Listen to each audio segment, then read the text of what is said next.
What if I told you there's a country where your clothing might be made from coal, where the fabric of daily life is stitched with propaganda, and where even a playground can be a political statement? This is North Korea, seen not through grainy headlines, but through a satellite's eye, and stories hidden in plain sight. What you're about to witness isn't fiction.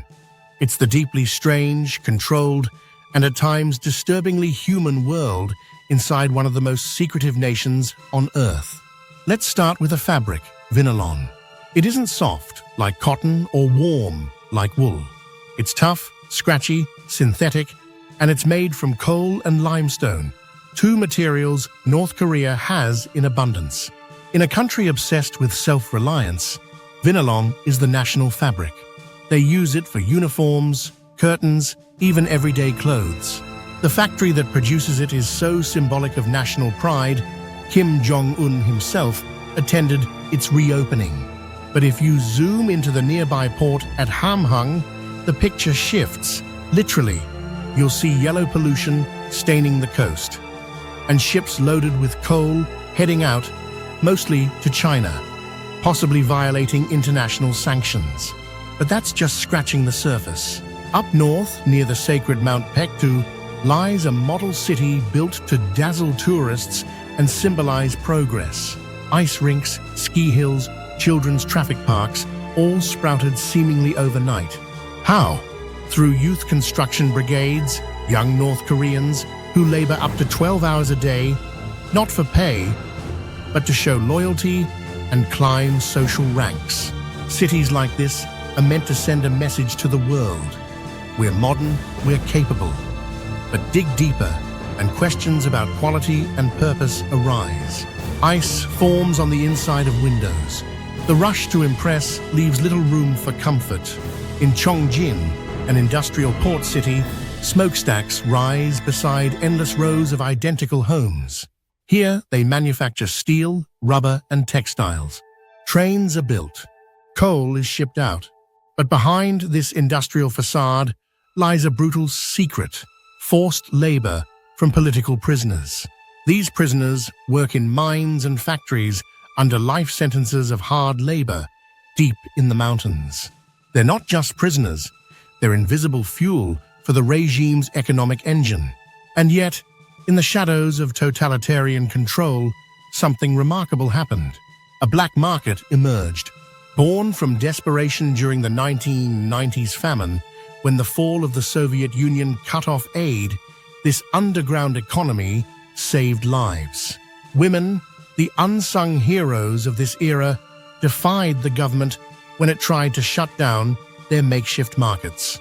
They protested, demanding the right to survive.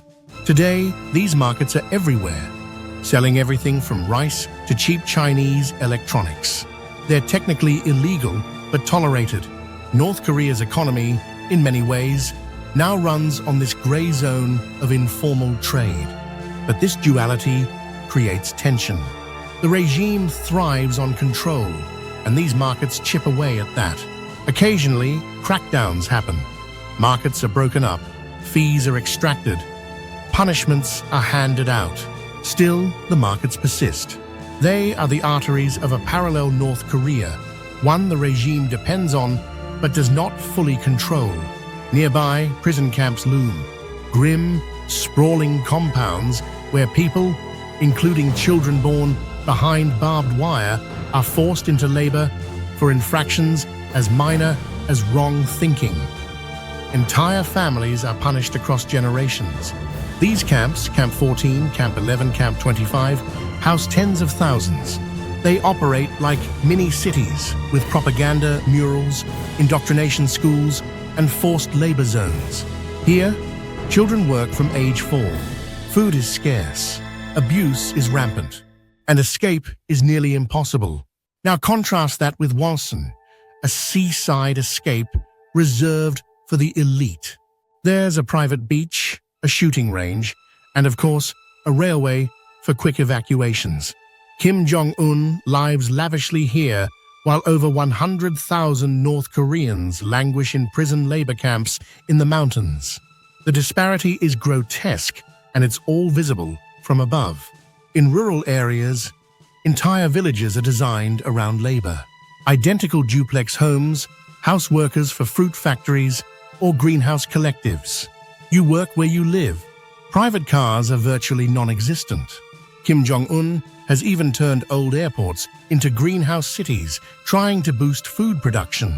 These developments are fast, vast, and eerily symmetrical. No randomness, no freedom, just centralized planning, executed with precision. And then there's Pyongyang, the capital. It's not just a city, it's a fortress of privilege, home to the core class, those most loyal to the regime. Pyongyang is a curated stage.